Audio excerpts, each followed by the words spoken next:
হিন্দু সম্প্রদায়ের পূজাগুলো মূলত অনেক কর্মকীর্তির উপর নির্ভর করে হয়। বাংলাদেশের হিন্দু ধর্মের উপর যে সকল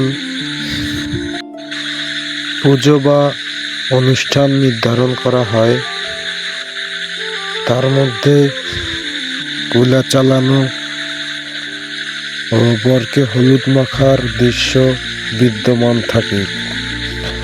কুলা চালানো প্রথা সবচাইতে নির্মম প্রথা হিসেবে গ্রহণ করা হয়। এর মধ্যে অন্যতম একটি প্রথা হচ্ছে প্রদীপ দিয়ে বরকে বরণ করে নেওয়া। এটি মূলত গ্রামের পুজোতে বা বিয়েতে অনুষ্ঠানের সেরা একটি মুহূর্ত। প্রথার দিক দিয়ে আরেকটি প্রথা হচ্ছে গ্রাম পুজো। গ্রাম পুজোর জন্য সবাই বের হয়ে গেল।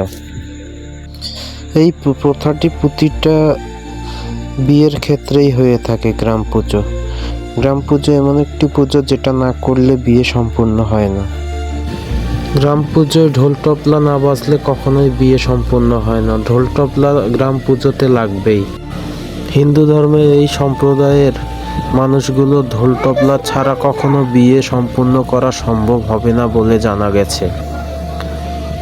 গ্রাম পুজোর ঐতিহ্যবাহী নিদর্শন হিসেবে প্রতিটি মন্দিরে যায় গ্রাম পুজো উদ্বোধন করতে হবে। তার মধ্যে অনেক মহিলার গায়ে কালী বা তাদের ঠাকুর হাজির হয়ে থাকে। এটি হচ্ছে গ্রাম পুজোয় বিশেষ একটি নিদর্শন। তারা প্রতিটি মন্দিরে যায় ভক্তি সালাম দিয়ে থাকে ও সিজদা করে থাকে।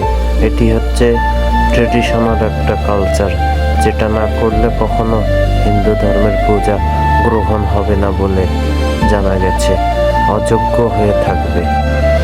গ্রাম পূজা শেষে সবাই ঢোল তবলার বাজনে নাচানাচি করে ও এটাও হচ্ছে তাদের ট্রেডিশনাল একটি নৃত্য।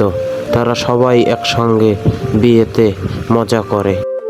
গ্রাম পুজো শেষ হওয়ার পরে পুকুরে তারা এভাবেই তাদের একটি প্রথা আছে যেটা সবাই মিলে শেষ করে। এবার সব প্রথা শেষে গায়ে হলুদের প্রথা শুরু হয়েছে। এটাতে সবাই মিলে গায়ে হলুদ দিবে ও বরকে হলুদে বরণ করবে। হলুদ শেষে বরকে গোসলে নিয়ে যাওয়া হবে। রাত 10টা-11টার দিকে গোসল করাই শেষ করে তারপর রেডি হবে ও বর বেশে সেজে বের হবে বউকে নিয়ে আসার জন্য।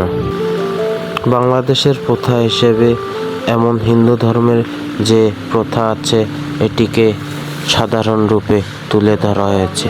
ভিডিওটি ভালো লাগলে অবশ্যই লাইক, কমেন্ট, সাবস্ক্রাইব করে চ্যানেলটির পাশে থাকবেন। ধন্যবাদ।